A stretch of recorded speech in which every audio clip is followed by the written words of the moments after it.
અમદાવાદના સરદારનગર વિસ્તારમાં ગઈકાલે મોડી સાંજે એક એવી ઘટના બની જેણે સમગ્ર શહેરને હચમચાવી દીધું છે.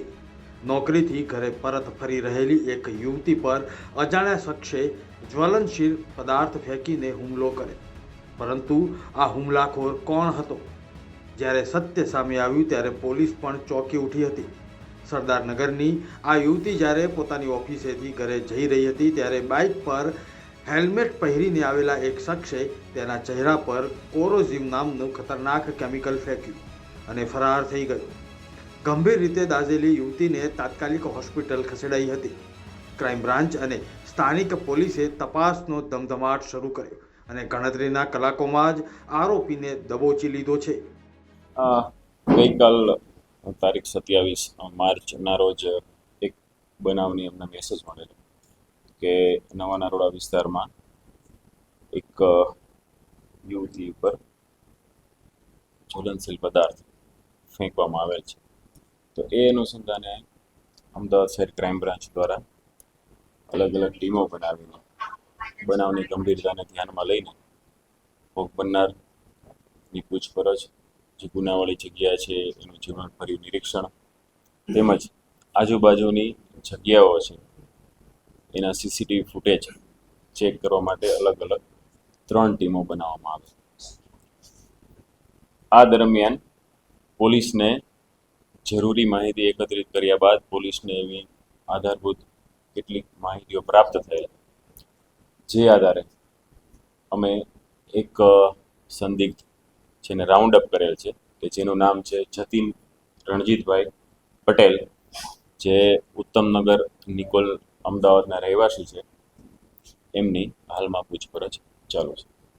જે રાઉન્ડ અપ કરવામાં આવેલો છે ઈસમની પ્રાથમિક પૂછપરછ કરતા એમને જે ભોગ બનનાર સાથે પ્રેમ સંબંધ હોય અને એ બાદ લવ મેરેજ કરેલા, એ સમય બાદ છેલ્લા 6 મહિનાથી લોકો અલગ રહેતા અને અલગ રહ્યાના મુખ્ય કારણોમાં કે પુરુષ હોવાથી જે આરોપી પુરુષ હોય એના જે મેલ કેરેક્ટર છે એ બાબતે મેણાટોણા મારવા, તેમજ આરોપી ઈસમ છે એના મધર ફાધરની સાથે વર્તન અને કૌટુંબિક બીજા કારણોસર મતભેદ હોવાથી અને ઘણા સમયથી આરોપીના કહેવા પ્રમાણે એને માનસિક હેરાનગતિ હોવાથી એને બદલાની ભાવના રાખીને એક કેમિકલ કે જે અત્યારે આઈડેન્ટિફાઈ નથી થઈ શક્યું, એની તપાસ હાલમાં ચાલુ છે, એ કેમિકલનો ઉપયોગ કરીને ભોગ બનનારના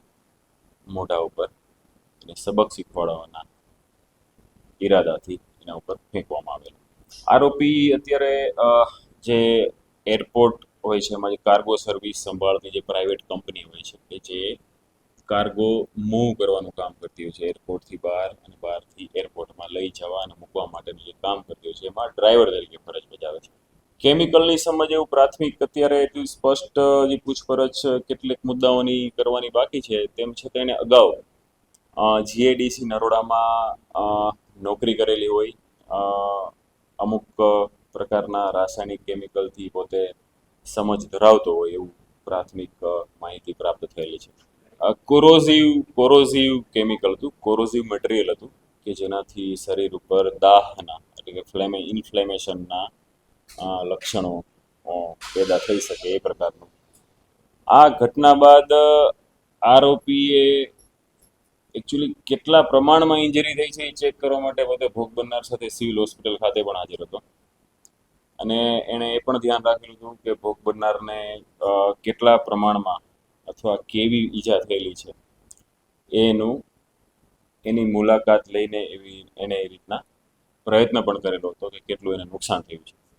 ભોગ બનનારના ઉપર આ જે ગ્રીવિયસ જે એટેક કરવામાં આવેલો એમાં આરોપીએ પોતાની ઓળખ છતી ન થાય એ માટે પ્રાથમિક કહી શકાય એવી કાળજી રાખેલી, જેમાં એણે હેલ્મેટ ઉપર પહેરેલું અને હેલ્મેટ પહેરીને આ ગુનાને અંજામ આપેલો એવી વિગત પ્રાપ્ત થઈ. અત્યારે હાલમાં તપાસમાં એવું જ સામે આવેલું છે કે આ એક વ્યક્તિ પોતે સામે હતો. પતિ હાલમાં તપાસ ચાલુ છે. આ સિવાય બીજી એ બંને વચ્ચે કોઈ ફરિયાદો હોય એવી કોઈ વધુ માહિતી મેળવવા માટેના પ્રયત્નો ચાલુ છે. એ તપાસ ચાલુ છે. હાલમાં ફરિયાદીની પૂછપરછ કરી જ છે અને વિશેષ જે માહિતી મળશે એ આપના સાથે શેર કરવામાં આવશે.